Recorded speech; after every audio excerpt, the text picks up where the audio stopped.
Divorce by mutual consent या आपसी सहमति से तलाक। तलाक एक ऐसी प्रक्रिया है जो कानूनी रूप से विवाह को समाप्त करती है। तलाक के कई प्रकार है। आपसी सहमति से तलाक यानी डाइवोर्स बाय म्यूचुअल कंसेंट सबसे आसान तरीका है विवाह को कानूनी रूप से समाप्त करने का, यानी डाइवोर्स लेने का।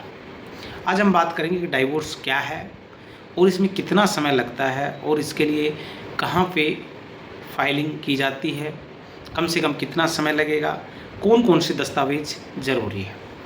तो सबसे पहले तो आपसी सहमति से तलाक जब होता है, जब दोनों पक्ष यानी पति पत्नी एकमत होकर शादी को समाप्त करने के लिए एकमत होते हैं, यानी किसी पॉइंट पे एग्री करते हैं और दोनों पक्ष, जैसे चाइल्ड कस्टडी की मैं बात करूँ, बच्चा किसके पास में रहेगा, प्रॉपर्टी कितनी किसके पास रहेगी, प्रॉपर्टी में जो बंटवारा है वो, और लेन देन जो है वो, मेंटेनेंस, इन सब बातों पर दोनों पति पत्नी सहमत हो जाते हैं तो ही आपसी सहमति से तलाक हो पाता है। अब आवेदन कहाँ करें? तो आवेदन आपको फैमिली कोर्ट में करना पड़ेगा, यानी हर डिस्ट्रिक्ट में या हर सब डिवीज़न में एक फैमिली कोर्ट होता है। सब स्टेट के अलग अलग नियम है, हरियाणा में अलग, राजस्थान में अलग, लेकिन आपको अपने वहाँ के फैमिली कोर्ट में ही याचिका यानी पेटिशन दायर करनी होती है। पेटिशन दोनों पक्षों की सहमति से जॉइंट पेटिशन तैयार की जाती है। अब कौन से फैमिली कोर्ट में? तो उस फैमिली कोर्ट में जिसके अधिकार क्षेत्र में या तो आपका जो विवाह है वो संपन्न हुआ है, या जो वैवाहिक जो रस्में होती है वो वहाँ पे संपन्न हुई, यानी जहाँ पे शादी हुई है, यानी किसी मैरिज प्लेस में शादी हुई है किसी शहर के, तो उसी शहर के फैमिली कोर्ट पे आप अप्लाई कर सकते हैं। दूसरा, दोनों पक्ष जहाँ पे रह रहे हो, दोनों पक्ष जहाँ पे रहे हो, शादीशुदा होकर शादी को कंजुमेट किया हो, तो वहाँ पे कर सकते हैं। ज़्यादातर ये कहाँ होता है? तो ससुराल होता है। ससुराल में दोनों पक्ष रहते हैं शादी के बाद, तो ससुराल पक्ष का जो शहर है उस शहर में आप फैमिली कोर्ट है उसमें अप्लाई कर सकते हो। या फिर तीसरा, जहाँ पर लड़की रह रही है, यानी सेपरेट होकर लड़की जहाँ पे रह रही है। लड़की कहाँ पे रह रही है? ज़्यादातर कहाँ रहती है? मायके में रहती है। तो मतलब उसके मायके के अधिकार क्षेत्र में जो फैमिली कोर्ट आता है उस फैमिली कोर्ट में लगा सकते हैं। अब लड़का जहाँ रहता है उस फैमिली कोर्ट में आप नहीं लगा सकते। क्यों? जैसे कि मान लीजिए लड़का दिल्ली पुलिस में जॉब करता है, ज़्यादातर दिल्ली रहता है, और लड़की अपने मायके, तो लड़का दिल्ली में नहीं लगा सकता है ना, लड़का दिल्ली में पेटिशन दायर नहीं कर सकता है। हाँ, उस केस में कर सकता है जब दोनों पति पत्नी एक साथ दिल्ली में रहे हो या रह रहे हो तो कर सकता है। तो ये हो गया कि कहाँ कर सकता है? लड़की का मायका है वहाँ कर सकता है, जहाँ मायके अगर रहती है तो, या लड़की जहाँ पर रहती है वहाँ पे किया जा सकता है, या दोनों की जहाँ पे शादी वहाँ किया जा सकता है, या दोनों पक्षों ने जहाँ शादी कंजुमेट की वहाँ किया जा सकता है। अब देखेंगे कि आपसी सहमति के तलाक के लिए नियम यानी रूल्स रेगुलेशंस क्या है। तो मैं बात करूँ लॉ की, तो हिंदू मैरिज एक्ट 1955 यानी हिंदू विवाह अधिनियम 1955 सेक्शन 13B के तहत म्यूचुअल कंसेंट से डाइवोर्स का प्रावधान है, यानी आपसी सहमति से तलाक के लिए कानून है section 13B Hindu marriage act. और स्पेशल मैरिज एक्ट में बात करोगे तो section 28 of special marriage act बात करता है आपसी सहमति से तलाक यानी डाइवोर्स बाय म्यूचुअल कंसेंट। अब इसके लिए नियम क्या है? इसके लिए है कि कम से कम शादी के 1 साल के बाद ही आप कोर्ट आ सकते हो ऐसी अर्जी लेके, तो उससे पहले आप नहीं आ सकते। जब आप देखेंगे section 14 of Hindu marriage act, उसमें क्लियर मेंशन किया है कि शादी के 1 साल के बाद ही आप कोर्ट में मूव कर सकते हैं। कुछ एक्सेप्शंस में आप पहले आ सकते हैं, लेकिन वो सिर्फ एक्सेप्शंस है। जैसे कि किसी की जान पे बनाई है, बड़ी मुश्किल है, फर्जी फ्रॉड तरीके से शादी हुई है, इन सब केसेज में यानी वह जनरली आप 1 साल से पहले कोर्ट नहीं आ सकते।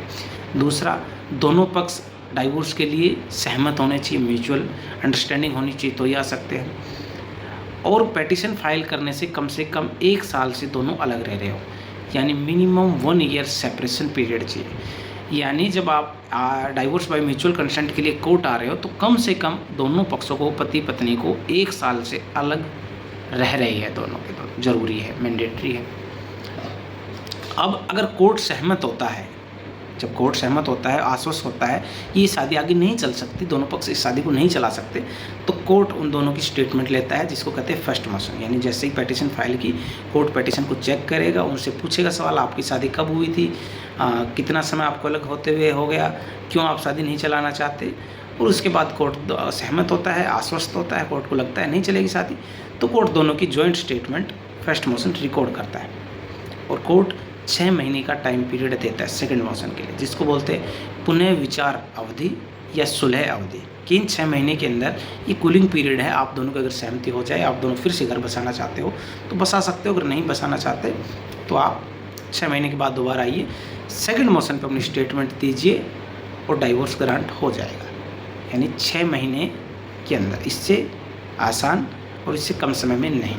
अब प्रोसेस क्या है, इसका प्रोसेस देख लेते हैं। तो प्रोसेस इसमें सबसे पहले क्या करना पड़ेगा आपको, एक मेक जॉइंट स्टेटमेंट, दोनों पक्षों को ने एक जॉइंट स्टेटमेंट बनानी है, फिर एफिडेविट बनाना है उसके साथ में, उसके बाद में वकील इंगेज करना है आपको, एडवोकेट इंगेज करना है, और उसके बाद में आप कोर्ट में पिटीशन फाइल करेंगे। कोर्ट आपका फर्स्ट मोशन करेगा, आपको 6 महीने का टाइम पीरियड देगा। उसके बाद में सेकंड मोशन पे आप जाइए, आप स्टेटमेंट दीजिए सेकंड मोशन पे, और आपका डाइवोर्स ग्रांट हो जाएगा। हाँ, आप पिटीशन जब तैयार करेंगे तो उसमें क्लियर मेंशन करेंगे कि इतना इस समय शादी हुई, इस समय हम अलग हुए, बच्चों को लेके हमारा ये स्टैंड है, परमानेंट एलिमनी को लेके हमारा ये स्टेटमेंट है, मेंटेनेंस और जो भी लेन देन को लेके हमारा ये स्टैंड है। उसके बाद में वो पिटीशन दायर होती है, फर्स्ट मोशन, सेकंड मोशन, और डाइवोर्स हो जाता है। तो ये है डाइवोर्स। अब आता है कि इसमें डॉक्यूमेंट क्या क्या चाहिए। तो डॉक्यूमेंट सबसे पहले चाहिए दोनों का एज प्रूफ, दोनों का आधार कार्ड यानी रेजिडेंट प्रूफ, और तो उसके बाद तीसरा चाहिए मैरिज सर्टिफिकेट। दोनों पार्टीज, मैरिज सर्टिफिकेट नहीं है तो शादी का कार्ड लगा सकते हैं, यानी इन्विटेशन कार्ड लगा सकते हैं, या जो भी शादी के लिए जो दस्तावेज कार्ड वगैरह जो छपवाए गए थे वो आप लगा सकते हैं। शादी की फ़ोटो, दोनों की पासपोर्ट साइज एक फ़ोटो, और दोनों के एफिडेविट कि हम इस तारीख को शादी हुई थी और हम नहीं चलाना चाहते शादी को, हम डाइवोर्स लेना चाहते हैं। तो ये सब दस्तावेज रहेंगे। तो ये था डाइवोर्स बाय म्यूचुअल कंसेंट। अब अलग अलग धर्म में ये अलग है।